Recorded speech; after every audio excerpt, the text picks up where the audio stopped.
Hello students. Python language की इस series में आज हम देख रहे हैं NCERT द्वारा CBSE बोर्ड में क्लास 11th का कंप्यूटर साइंस का सिलेबस, उसमें भी पाइथन लैंग्वेज का ये चैप्टर नंबर 5 और उसका हम देख रहे हैं सॉल्यूशन पार्ट नंबर 3।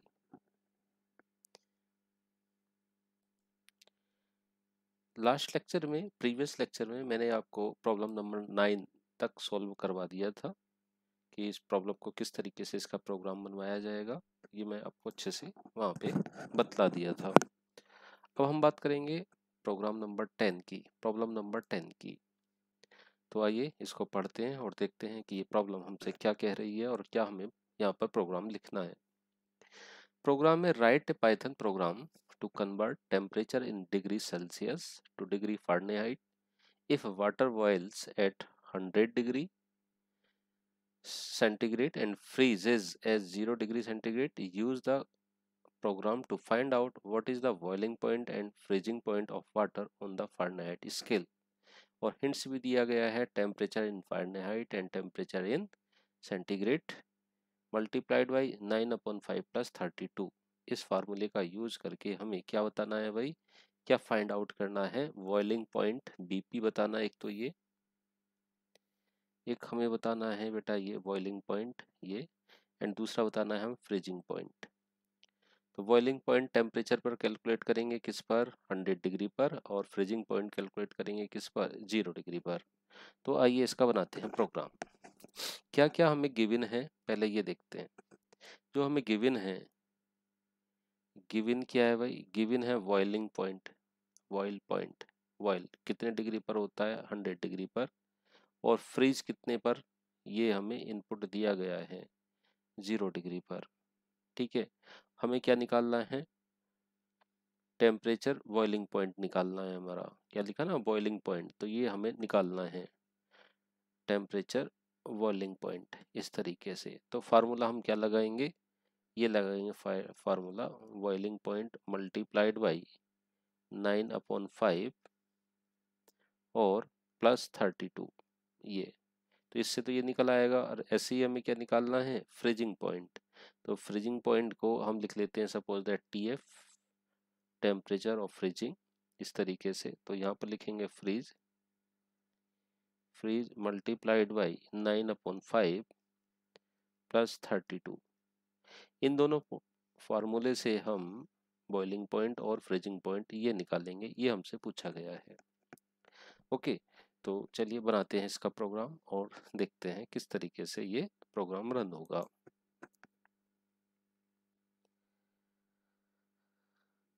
तो सबसे पहले जो हमें दिया गया है वो बॉइलिंग पॉइंट दिया गया है, तो मैं यहाँ पर एक पॉइंट लिख लेता हूँ, VOIL, boil is equal to 100, ये हमें गिवन है। ऐसे ही हमें फ्रीज भी गिवन है, जेडी फ्रीज इज इक्वल टू कितना, 0 डिग्री। इस तरीके से हमें क्या निकालना है, बॉइलिंग पॉइंट। तो temperature of boiling point is equal to क्या फार्मूला लगाएंगे, VOIL बॉइल मल्टीप्लाइड बाई 9/5, 9 इस तरीके से लिखेंगे, अपॉन 5 इस तरीके से, और मल्टीप्लाइड प्लस 32 इस तरीके से। नाउ ऐसे ही हमें क्या निकालना है, फ्रीजिंग टेम्परेचर ऑफ फ्रीजिंग। तो हम लिख लेते हैं TF is equal to formula क्या लगाएंगे, फ्रीज मल्टीप्लाइड बाई 9/5, 9/5 और प्लस 32 इस तरीके से। बस अब हमें क्या कराना है, ये टेम्परेचर प्रिंट कराने हैं। तो मैं यहाँ पे लिख रहा हूँ प्रिंट स्टेटमेंट, प्रिंट इस तरीके से, और यहाँ पर लिखूंगा वाटर बॉइलिंग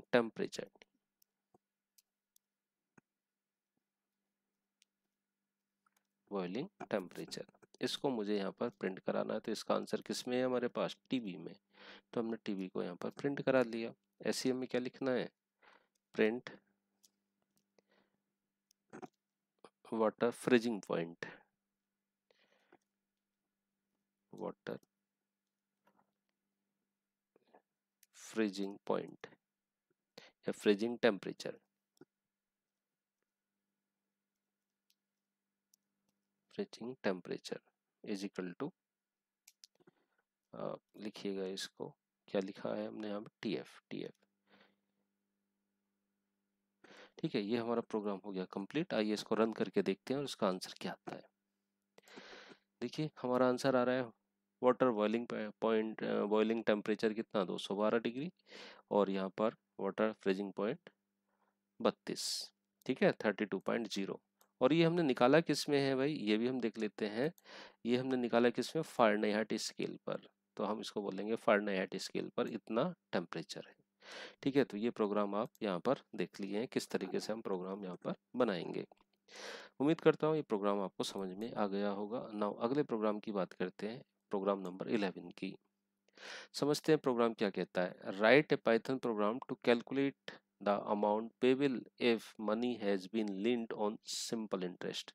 यानी साधारण ब्याज पर कोई रुपया हमने जो है वो उधार लिया है, ठीक है। और प्रिंसिपल और मनी लेंट जो है वो P है, रेट ऑफ इंटरेस्ट जो है वो R है पर एनम के हिसाब से, एंड टाइम जो है वो ईयर्स है। देन सिंपल इंटरेस्ट का जो फार्मूला यूज करना वो ये करना है, और अमाउंट जो पेबल करना है वो क्या करना है, प्रिंसिपल प्लस SI को आपको देना है। और क्या दिया गया साथ में, PR and TR given as input to the program, यानी हमें ये प्रोग्राम में क्या करवाने हैं, इनपुट करवाने हैं। तो आइए बनाते हैं इसका प्रोग्राम। तो देखिए प्रोग्राम कैसे बनेगा भाई, मैं प्रोग्राम यहीं पर लिख देता हूँ हैं, या फिर इसको लिखा जाए कहाँ पर, कहाँ पर लिखा जाए, चलो मैं यहाँ पर लिख देता हूँ इस प्रोग्राम को, है ना। यहाँ पर हम प्रोग्राम को रन करके भी दिखा सकते हैं। तो सबसे पहले हमें क्या गिवन है, क्या दिया गया है, तो हमें P लेना है, जिसको हम हिंदी में बोलते हैं मूलधन या प्रिंसिपल अंग्रेजी में। तो जो P है, जो हमारा जो प्रिंसिपल है, वो हो सकता है कि जैसे किसी ने 1000 रुपये 50 पैसे लिए हों, यानी हमें जो है फ्लोट इस तरीके से लिखना, और यहाँ पे लेना है इनपुट। अब मैं समझाता हूँ आपको, ये मैंने फ्लोट क्या लिया, और मैंने यहाँ पे लिखा एंटर अमाउंट।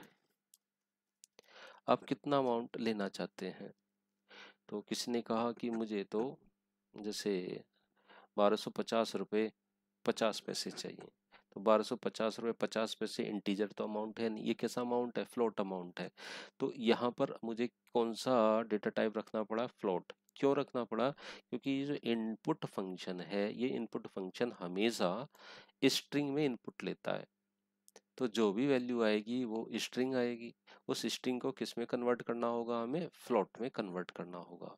ठीक है, जैसे आपने लिखा यहाँ पे 1250 रुपये 50 पैसे, तो उसको हम स्ट्रिंग को, उस स्ट्रिंग को किस में कन्वर्ट कर लेंगे, हम फ्लोट में कन्वर्ट कर लेंगे इस तरीके से।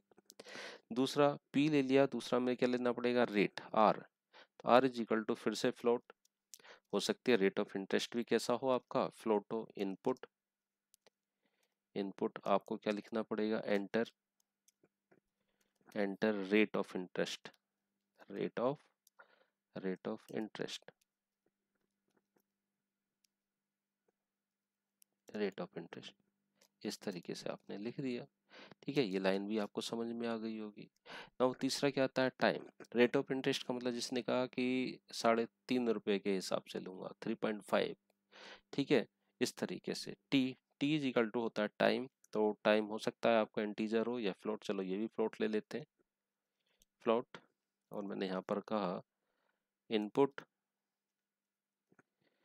Enter time in years, enter time in years. अपना समय बताइए कितने साल के लिए आप ले रहे हैं। अब हमें निकालना है सिंपल इंटरेस्ट, तो फार्मूला क्या बताया था उसमें हमें, P into R into T, और सबके अपोन में क्या था भाई, 100, इस तरीके से। तो इससे तो आ जाएगा हमारा सिंपल इंटरेस्ट। सिंपल इंटरेस्ट का मतलब कितना ब्याज बैठेगा वो। ठीक है, लेकिन हमें वापस कितना कितना करना है, जो वापस हमें करना है वो हमें कैलकुलेट करना। तो उसका फार्मूला भी बताया गया है, अमाउंट इज इक्वल टू जितना सिंपल इंटरेस्ट आया वो प्लस जितना हमने लिया था वो हमने इसमें जोड़ दिया। अब हम यहाँ पर लिखेंगे एक मैसेज प्रिंट, और यहाँ पर लिखेंगे टोटल अमाउंट जो आपको वापस करना है। Total amount is equal to किसको प्रिंट करा देंगे आप, अमाउंट को। बस पूरा प्रोग्राम हमने यहाँ पर बना लिया है। अब इस प्रोग्राम में कहीं कोई एरर नहीं है। आइए प्रोग्राम को रन करके देखते हैं। हमसे पूछा जा रहा है एंटर अमाउंट। हमने कहा कि भाई 1250 रुपये 50 पैसे था। हमसे पूछा जा रहा है सेकंड लाइन में एंटर रेट ऑफ इंटरेस्ट। हमने कहा भाई हमारा रेट ऑफ इंटरेस्ट जो था वो 3% है। टाइम्स ईयर्स पूछा जा रहा था। हमने कहा भाई हमारा जो है 5 साल के लिए है। तो देखिए रिजल्ट क्या आया। आपको टोटल अमाउंट कितना वापस करना है, 1438 रुपये इतना पैसा है ना, 0.075 पैसा, ये आपको रिटर्न करना है। ओके, तो इस तरीके से ये प्रोग्राम है। ये प्रोग्राम आपको समझ में बच्चों आ गया होगा। अगर इस प्रोग्राम में आपको समझ में नहीं आता, कोई टर्म समझ में नहीं आता, तो आप मुझे कमेंट करके बता सकते हैं, या मेरे व्हाट्सएप नंबर पर भी मुझे कॉल कर सकते हैं या मुझे मैसेज भेज सकते हैं। मेरा व्हाट्सएप नंबर है 9410651428।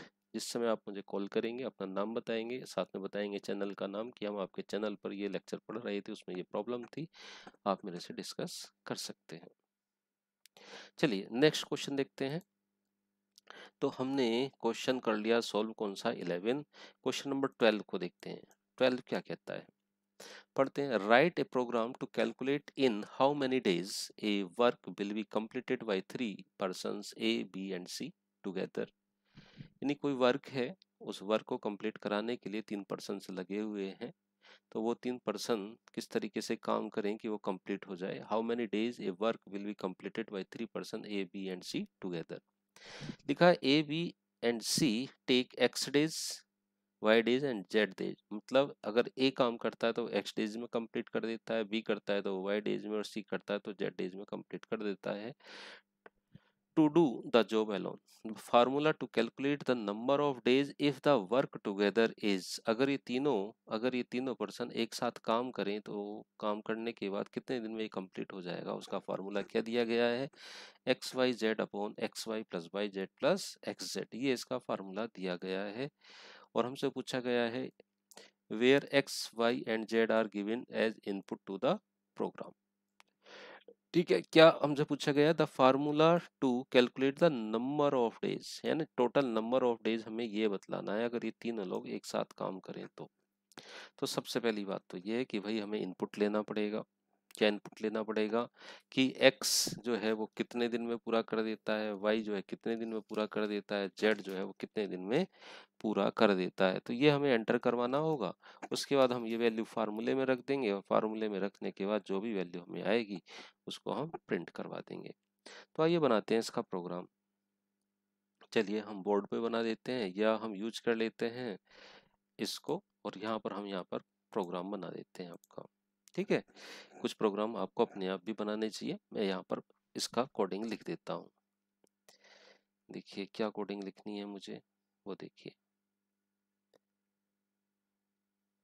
क्या लिखना है। सबसे पहले x इज इक्वल टू, मैं लिखूंगा यहाँ पर इंटीजर, और लिखूंगा साथ में इनपुट, और यहाँ पर लिखूंगा enter total, enter total, total number of days, days. ठीक है, डन बाई ए है ना, मतलब enter total number of days work by A, work by a person ने टोटल कितने दिन काम किया उस काम को कंप्लीट करने के लिए, ये हमने इनपुट ले लिया। ऐसे ही हम वाई से इनपुट कराएंगे, क्यों, क्योंकि ये चीज हमें यहाँ पे कह रहा है। ये क्वेश्चन देखो क्या कह रहा है, फिर से पढ़ो क्वेश्चन में क्या कह रहा है। ये हमसे कह रहा है क्या, where X Y and Z are given as input to the program. यानी एक्स वाई और जेड की वैल्यू आपको कहाँ से लेनी है, प्रोग्राम से इनपुट करवानी है। ठीक है, तो ए ने कितने दिन काम किया, बी ने कितने दिन काम किया, सी ने कितने दिन काम किया। तो ए द्वारा जो वर्क, ए द्वारा जो उस वर्क को कंप्लीट करने में समय लगा, उस समय को हम एक्स में इनपुट ले रहे हैं। ऐसी बी ने उस वर्क को कंप्लीट करने में जितने दिन लिए उसको हम वाई में ले रहे हैं। ऐसी सी पर्सन ने उस वर्क को कंप्लीट करने के लिए जितने दिन लिए उसको हम किस में एंटर ले रहे हैं, जेड में ले रहे हैं। ठीक है, इस तरीके से तो हमने यहाँ पर लिख लिया। सेम मैसेज यही कि integer input enter total number of days work Y, यहाँ पर लिख लेंगे बी इस तरीके से, और ऐसी जेड को लिख लेंगे, ठीक है, इस तरीके से, और यहाँ पर आ जाएगा सी। तो ये तीनों द्वारा यहाँ पर हमने ले लिया। अब अगर ये तीनों एक साथ काम करते हैं तो हम यहाँ पर लिखते हैं कंबाइंड। जब ये तीनों एक साथ काम करते हैं तो क्या फार्मूला लगाया जाता है वो हमें बतलाया गया है, x multiplied Y Y multiplied by Z upon, क्या लिखा था भाई फार्मूले में, x multiplied by Y plus y multiplied by Z plus z multiplied by x, ये हमें यहाँ पर फार्मूला दिया गया था। तो इस फार्मूले में x की वैल्यू, y की वैल्यू, z की वैल्यू हम रखेंगे, और तीनों जब मिलकर के एक साथ काम करेंगे तो वो वैल्यू किस में आ जाएगी, कंबाइंड में आ जाएगी। अब इस कंबाइंड फिगर को हम कन्वर्ट कर लेते हैं, राउंड ऑफ कर लेते हैं, ठीक है। तो टोटल नंबर ऑफ डेज ऐसे निकाल लेते हैं, तो टोटल नंबर ऑफ डेज या डेज इज इक्वल टू, ऐसे लिख लेते हैं, डेज इज इक्वल टू, और यहाँ पर राउंड फंक्शन को ले लेते हैं, राउंड राउंड ले लेते हैं, और यहाँ पर कंबाइंड कंबाइन कर लिया, जो वैल्यू आई वो, और उसको कितने प्लेसेस तक, 2 प्लेसेस तक, इस तरीके से उसको राउंड ऑफ कर लिया। नाउ बस मैसेज को प्रिंट कराना है हमें, प्रिंट लिखिए, प्रिंट, और यहाँ पर मैसेज डालिए क्या, total time, total time taken taken to complete work by A B C, ठीक है, वर्क टुगेदर,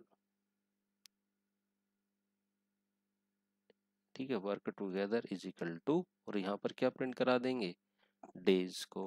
बस बन गया पूरा प्रोग्राम, आंसर फिनिश। ये था आपका प्रोग्राम, समझ में आ गया। क्वेश्चन क्या था, क्वेश्चन ये कह रहा था बेटा कि 3 पर्सन है, क्वेश्चन क्या कह रहा था हमसे, देखो कि 3 पर्सन है, पहला पर्सन है ए, दूसरा पर्सन है बी, तीसरा पर्सन है सी। तो ये तीनों पर्सन जो है किसी एक काम को कंप्लीट करने के लिए क्या कहा जा रहा है कि अगर ए काम करता है तो उस काम को कंप्लीट करने में एक्स डेज लेता है, ऐसी बी अगर काम करता है अकेला तो वाई डेज लेता है, और अगर सी काम करे तो जेड डेज लेता है, इस तरीके से। और अगर ये तीनों एक साथ काम करें तो कितने दिन में काम वो फिनिश हो जाएगा, उसका ये फार्मूला दिया गया, ये वाला, ठीक है। तो हमने क्या काम किया कि सबसे पहले ये पूछा कि ए उस काम को कितने दिन में पूरा कर सकता है वो बता दो, बाई कितने दिन में कर सकता है वो बता दो, जेड कितने दिन में कर सकता है वो बता दो, और हमने फिर फार्मूला यूज कर लिया। अगर ये तीनों एक साथ मिल जाए तो तीनों एक साथ मिलने के बाद कितने डे लगेंगे, तो वो डेज हमने कैलकुलेट कर लिया और उसको हमने क्या करा दिया, प्रिंट करा दिया। ये इंपॉर्टेंट क्वेश्चन है, ऐसे क्वेश्चन एग्जाम में पूछ ले जाते हैं बच्चों, ठीक है, इस तरीके के। नाउ बात करते हैं क्वेश्चन नंबर 13 की। देखिए क्या लिखा, write program to enter two integers and perform all arithmetic operation on them. अरे बहुत सिंपल सा प्रोग्राम है, हमें क्या कह रहा है, 2 इंटीजर नंबर को क्या कराना है, इनपुट लेना है। तो पहला इंटीजर नंबर ले लिया ए, सपोज दैट हमने ले लिया 10, और बी ले लिया सपोज दैट हमने कितना 20, 2 नंबर ले लिए। And perform all arithmetic operation on them, और अर्थमेटिक ऑपरेशन कौन कौन से होते हैं, एडिशन करना, सब्ट्रैक्शन करना, मल्टीप्लिकेशन करना, डिवीजन करना, मॉडुलस ऑपरेटर निकालना, फ्लोर डिवीजन करना, एक्सपोनेंशियल निकालना यानी पावर निकालना। ये सब कैसे हैं, हमारे ये अर्थमेटिक ऑपरेशन है, तो इन अर्थमेटिक ऑपरेशन को परफॉर्म कराना है। तो देखो किस तरीके से प्रोग्राम लिखा जाएगा, हमने यहाँ पर लिखा प्रिंट, प्रिंट कर दो भाई, सीधे सीधे किसको ले लिया, रिजल्ट को, रिजल्ट इज इक्वल टू, और हमने कहा भाई ए प्लस बी बतला दो, पहला ऑपरेशन हो गया। हमने कहा दूसरे में a माइनस बी बता दो तो दूसरा हो गया। तीसरे में हमने कहा a एस्ट्रिक बी बता दो तो तीसरा हो गया। फिर हमने पूछा a स्लैश बाई बी बता दो तो ये हो गया। फिर हमने पूछा a मोड बाई बी बता दो तो ये वाला हो गया। फिर हमने पूछा a double slash by B यानी फ्लोर डिवीजन बता दो तो ये वाला हो गया। हमने पूछा a double asterisk by B, इसका मतलब होता है a की पावर b की वैल्यू बता दो तो ये हो गया। बस प्रोग्राम पूरा खत्म हो गया, फिनिश। इससे सिंपल प्रोग्राम और क्या हो सकता था। तो ये प्रोग्राम आपने यहाँ पर कर लिया है। ओके, बहुत सिंपल सा प्रोग्राम था। अगर आप चाहो तो यहाँ पर इसको बना के देख सकते हैं, है ना, सिंपल सा program. a is equal to हमने सीधी सी वैल्यू ली 5 और b इज इक्वल टू हमने लिया 2 और हमने यहाँ पे लिखा प्रिंट प्रिंट रिजल्ट, इस तरीके से रिजल्ट इज इक्वल टू, और हमसे कहा गया तो a प्लस बी बतला दो, तो भाई a प्लस बी ले लो इस तरीके से। फिर देखो हमने यही रिजल्ट इस तरीके से कहा, फिर यहाँ पर क्या कर दिया, माइनस कर दिया। क्या कर दिया, माइनस। ठीक है, एंटर करो, फिर पेस्ट करो, एंटर करो, पेस्ट करो, एंटर करो, पेस्ट करो, एंटर करो, पेस्ट करो, एंटर करो, पेस्ट करो। देखो यहाँ पे लगा लेते हैं एस्ट्रिक मल्टीप्लिकेशन, यहाँ पर लगा लेते हैं क्या, डिवीजन, यहाँ पे लगा लेते हैं मॉडुलस। मॉडुलस कहाँ है भाई, ये रहा मॉडुलस। यहाँ पे लगा लेते हैं डबल फ्लोर डिवीजन और यहाँ पर लगा लेते हैं डबल एस्ट्रिक पावर। इस तरीके से ये मैंने ले लिया। ओके, बस हमने इस प्रोग्राम को रन किया। देखिए सबका आंसर एक साथ क्यों आया, एक साथ आंसर, क्योंकि सबको मैंने यहाँ पर प्रिंट करा रखा था। एडिशन करेंगे 7 आएगा, सब्ट्रैक्शन करेगा 3 आएगा, मल्टीप्लाई करना चाहते हैं तो 10 आएगा और भाग देना चाहते हैं तो 2.5 आएगा, है ना। परसेंटेज या मोड निकालना चाहते हैं तो 1 आएगा। इस तरीके से आप समझ गए होंगे, सिंपल प्रोग्राम था। ओके, चलिए अब आगे बात करते हैं। तो प्रोग्राम नंबर 13 हो गया, प्रोग्राम नंबर 14 लिखते हैं। क्या लिखा है प्रोग्राम नंबर 14 में, write program to swap 2 number using a third variable, है ना, स्वैप करना 2 नंबर को यूजिंग ए थर्ड वेरिएबल। तो देखो किस तरीके से भाई, स्वैपिंग का मतलब समझते हो, स्वैपिंग का मतलब होता है आपस में चेंज करना।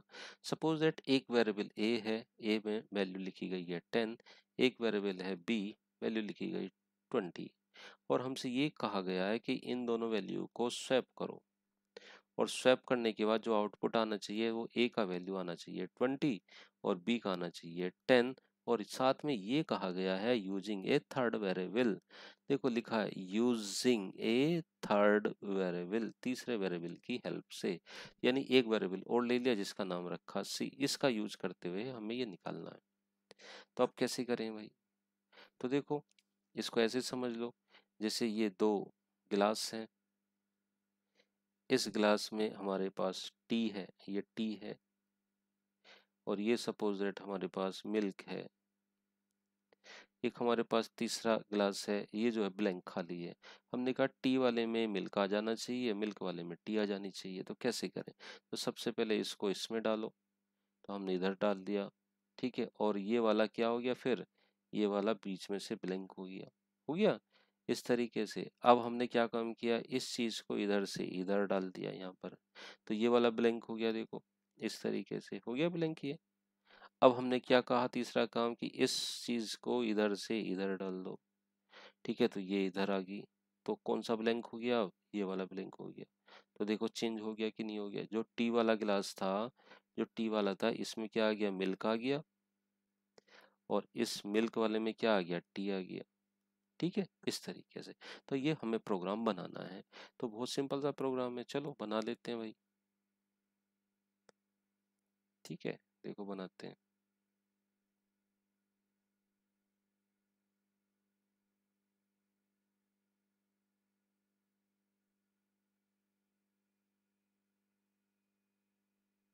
चलो हमने यहाँ पे लिखा a is equal to 10, b is equal to 20।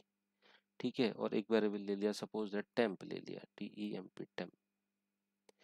ठीक है, और टेम्प में सबसे पहले हमने वैल्यू रखी किसकी, a की, फिर a में वैल्यू रखी हमने किसकी, b की, और फिर b में किसकी वैल्यू दे दी हमने, टेम्प की दे दी। बस अब हमें क्या कराना है, प्रिंट कराना है। प्रिंट कराइए किसको, a को, a is equal to a की वैल्यू को प्रिंट करिए। ऐसे ही हमें किसको प्रिंट कराना है, b को, तो b is equal to b को यहाँ पर प्रिंट करा लो, बस हो गया। देखो a की वैल्यू 10 थी, b की वैल्यू 20 थी, तो यहाँ पर क्या आएगी, a की वैल्यू आएगी 20 और b की वैल्यू कितनी आ जाएगी, 10। ये क्वेश्चन हमारा यहाँ पर सॉल्व हो गया है। ओके, नाउ नेक्स्ट प्रोग्राम, अगर आप चाहो तो यहाँ पर इसको देख सकते हो, इस तरीके से देखो भाई। a is equal to 10, b is equal to 20 और temp TEMP temp third variable ले लिया, temp is equal to a is equal to b और b इज इक्वल टू क्या लिख लिया, temp। इस तरीके फिर मैंने कहा प्रिंट करो क्या, a को, a इज इक्वल टू कितनी वैल्यू, a को प्रिंट करो। फिर मैंने कहा प्रिंट करो किसकी वैल्यू, b की वैल्यू को, तो b इज इक्वल टू कितना, तो b की वैल्यू को यहाँ पर प्रिंट करा दो। इस तरीके से देखो आउटपुट, a की वैल्यू अभी 10 है, b की वैल्यू 20 है, अब क्या प्रिंट हो रहा है, a की वैल्यू 20 हो रही है और b की वैल्यू 10 प्रिंट हो रही है। तो ये बड़ी आसानी से आप समझ सकते हो। ओके, तो बच्चों वीडियो की लेंथ हो जाएगी ज़्यादा लंबी, तो हम इसको करते हैं शॉर्ट। और जो प्रोग्राम नंबर बचे हैं कौन से, हमारे प्रोग्राम बचा है ये वाला 15 नंबर का प्रोग्राम, 15 16 17 18 और बचा है 19 20 21। ये हम देखेंगे नेक्स्ट वीडियो लेक्चर में। तब तक आप बने रहिए ई भारत चैनल पर और मजे लीजिए पाइथन प्रोग्रामिंग लैंग्वेज के। Thank you.